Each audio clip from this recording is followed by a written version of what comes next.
Hello friends, कैसे हैं आप सब लोग। आई होप आप अच्छे होंगे। तो हमारी बहुत ही इंटरेस्टिंग क्लास चल रही थी, हम मैप के बारे में पढ़ रहे थे। तो आज हम पढ़ने वाले हैं, हमने कल की क्लास में पढ़ा था कोरिया के बारे में और जापान के बारे में पढ़ा था। इसके बाद हम देखते हैं कि हमारे कौन कौन से कंट्री कंप्लीट हो गए हैं। तो हमारे यहाँ से सार्क के कंप्लीट हो गए हैं और सार्क के बाद यहाँ से एशियन के कंप्लीट हो गए हैं, मिडिल ईस्ट इंडियन कंप्लीट हो गए। अब इसके बाद हम मिडिल ईस्ट के देश कवर करने वाले हैं, जो कि मैं आप लोगों को याद कराऊंगी और आप लोगों को पूरा नक्शा याद करवाऊंगी। जैसे कि मैं इसकी बात करूं एशिया की, तो इसमें कितने देश आते हैं, तो मैं आप लोगों को एक बार 1 मिनट के अंदर मैं सारे देशों के बारे में बताना चाहूँगी। जैसे कि मैं पहले देश से शुरू करूँगी। Maldives, Sri Lanka, Bharat, Pakistan, Afghanistan, Nepal, Bhutan, Bangladesh, Myanmar, Thailand, Laos, Cambodia, Vietnam, Malaysia, Indonesia, Singapore, Brunei, Philippine, Timor Leste, चीन, जापान, ताइवान, कोरिया, वियतनाम। इसके बाद हमने यहाँ तक कवर कर लिया और इसके बाद हम मिडिल ईस्ट के बारे में करेंगे। तुर्की, साइप्रस, सीरिया, लेबनान, इजराइल, फिलिस्तीन, जॉर्डन में, Saudi Arab, Yemen, Oman, UAE, Qatar, Bahrain, Kuwait, Iraq, Iran, Georgia, Armenia, Azerbaijan, Kazakhstan, Kyrgyzstan, Tajikistan, Turkmenistan, Uzbekistan. तो हमें इस तरीके से पूरे एशिया की कंट्री को कवर करना है। तो हमने यहाँ तक कवर कर लिया है, चाइना और यहाँ तक पढ़ चुके हैं। तो हम इस बार मिडिल ईस्ट के देशों के बारे में हम कवर करने वाले हैं। तो जिस तरीके से मैंने आप लोगों को ये सारे देश सुना है, तो इस तरीके से आप लोगों को भी याद करना है। तो मैंने आप लोगों को सार्क और एशियन की कंट्री याद करवा दी हैं। अब चलते हैं मिडिल ईस्ट की तरफ। तो चलिए शुरू करते हैं। तो हम आ चुके हैं मिडिल ईस्ट के कंट्री के देशों में। तो हम इसमें बात करेंगे मिडिल ईस्ट की। तो मिडिल ईस्ट में कितने देश आते हैं, पहले इसके बारे में बात कर लेते हैं। सार्क में 8 देश आते हैं, जो कि मैंने आप लोगों को बताए थे पिछली क्लास में। एशियन में 10 देश आते हैं। तो हमारे कितने हो जाएंगे, 17 देश हो चुके हैं। इसके बाद हमने 5-6 और देश देखे थे, जो कि चीन था, जापान था, मंगोलिया, उत्तरी कोरिया, दक्षिणी कोरिया, ताइवान, ये देश थे। इसके बाद हम मिडिल ईस्ट के बारे में देखेंगे, जिसमें कि 17 देश आते हैं। तो आप लोगों को एकदम इजी तरीके से याद रखना है। जैसे तुर्की, साइप्रस, सीरिया, लेबनान, इजराइल, फिलिस्तीन, जॉर्डन में, Saudi Arab, Yemen, Oman, UAE, Qatar, Bahrain, Kuwait, Iraq, Iran. तो आप लोगों को इस तरीके से याद रखना है। तो मैं आप लोगों को बताती हूँ, लोग बोलेंगे, आप लोग मेरे साथ बोलिएगा। तुर्की, साइप्रस, तुर्की, साइप्रस, तुर्की, Cyprus, Syria, Lebanon, Syria, Lebanon, Israel, फिलिस्तीन, यहीं पर एक छोटा सा देश है फिलिस्तीन, इजराइल, फिलिस्तीन, सऊदी अरब, इजराइल, फिलिस्तीन, जॉर्डन, मिस्र, Saudi Arab, Yemen, Oman, UAE, Qatar, Bahrain, Kuwait, Iraq, Iran, Cyprus, Syria, Lebanon, Israel, फिलिस्तीन, जॉर्डन, मिस्र, Saudi Arab, Yemen, Oman, UAE, Qatar, Bahrain, Kuwait, Iraq, Iran.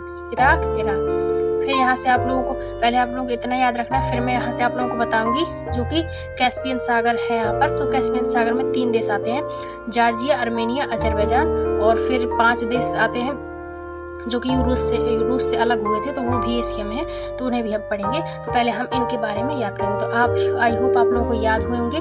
तो एक बार फिर से थोड़ी स्पीड में कवर करते हैं। Turkey, Cyprus, Syria, Lebanon, Israel, फिलिस्तीन, जॉर्डन, मिस्र, Saudi Arab, Yemen, Oman, UAE, Qatar, Bahrain, Kuwait, Iraq, Iran. तो इस तरीके से आप लोगों को याद रखना है।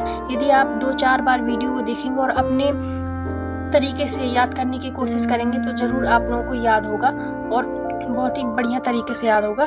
तो अब इसके बाद हम देख लेते कि जो अरब प्रायद्वीप है, जैसे ये है, अभी मैंने आप लोगों को बताया था प्रायद्वीप किसे कहते हैं, जो कि जल से 3 ओर से घिरा हुआ हो। तो ये हमारा 3 ओर से घिरा हुआ है, आप देख पा रहे होंगे। तो ये हमारा हो जाएगा अरब प्रायद्वीप। अब अरब प्रायद्वीप में कितने देश आते हैं, तो अरब प्रायद्वीप में 7 देश आते हैं। तो हम इसके बारे में देखेंगे। अब अरब प्रायद्वीप में कौन कौन से आते हैं ये देखेंगे। Saudi Arab, Yemen, Oman, UAE, Qatar, Bahrain, Kuwait, बस कुवैत तक आते हैं। ये हो जाएंगे हमारे। तो खाड़ी देश में 8 देश आते हैं, जो कि मैं आप लोगों को PDF में मेंशन करके दूंगी, तो आप लोगों को इजी याद हो जाएगा। तो उसमें Oman, UAE, Qatar, Bahrain, Kuwait, Iraq, Iran.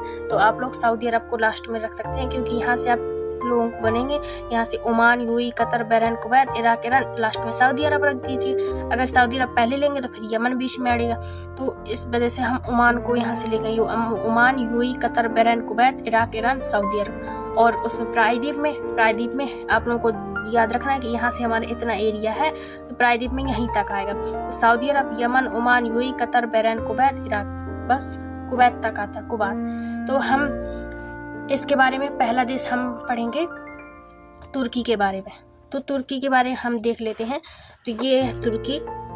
इसे हम यूरोप का मरीज कहते हैं। एशिया का मरीज तो चीन को बोलते हैं और यूरोप का मरीज तुर्की को बोलते हैं। अब इसे क्यों बोलते हैं? क्योंकि ये वैसे तो बहुत ही कमज़ोर देश है, इसमें बहुत ही ज़्यादा मार धार हुई है और बहुत ही ज़्यादा युद्ध हुए हैं। आप देख पाएंगे इसका जो आधा हिस्सा है जो कि एशिया में है और आधा हिस्सा यूरोप में चला जाता है। तो ये जो इस साइड का हिस्सा ये यूरोप में जाता है। तो इस जो एशिया में इसका भाग है उसकी राजधानी अंकारा, और जो यूरोप में इसका भाग है उसकी राजधानी इस्तांबुल। इस्तांबुल में सबसे बड़ा हवाई अड्डा है जो कि इसका दूसरा बड़ा एयरपोर्ट है।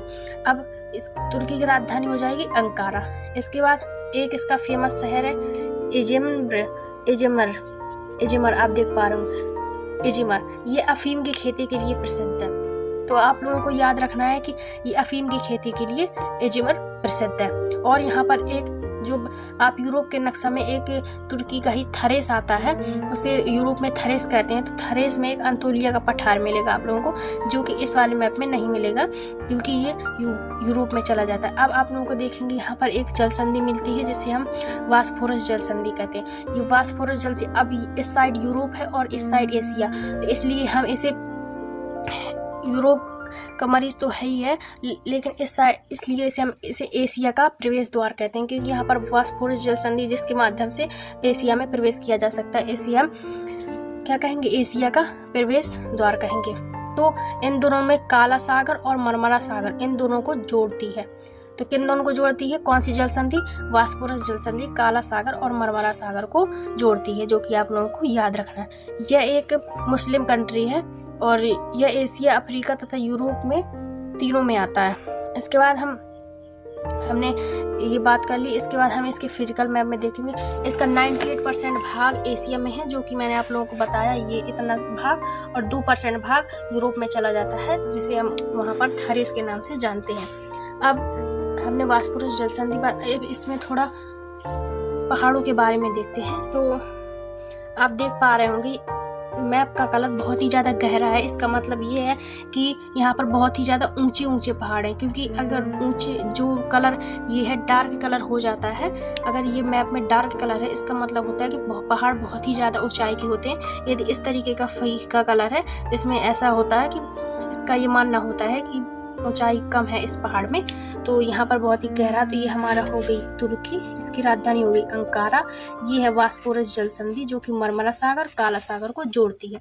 अब यहाँ पर आप देख पा रहे होंगे ये टॉरस पर्वत है जो कि तुर्की में स्थित है। तो आप लोगों को याद रखना। और ये अंतोलिया जो आप देख पा रहे होंगे, इसी में आप उस साइड देखेंगे थरेस में, तो अंतोलिया का पठार है जो कि यहाँ का फेमस पठार है। तो आप लोगों को ये तुर्की समझ में आया होगा। तो हम लोगों ने तुर्की कंप्लीट कर लिया। इसके क्वेश्चन के बारे में हम कल कंप्लीट कर लेंगे। तो आई होप मेरी वीडियो आप लोगों को पसंद आए, तो लाइक शेयर सब्सक्राइब जरूर करिएगा। आप लोग इसी तरीके से पढ़ाई करिएगा और अपने सपनों को पूरा करिएगा। जैसे यहाँ पर हमने तुर्की कंप्लीट कर ली। अब आगे की क्लास हम कल की नेक्स्ट क्लास में करेंगे। यदि आप लोगों को मैप आ रहा है तो आप लोग अपने मैप को खोलकर, जैसे मैं प्रैक्टिस करती हूँ ऐसे ही आप लोग भी करिएगा। तो मिलते हैं कल की नेक्स्ट क्लास में। जय हिंद।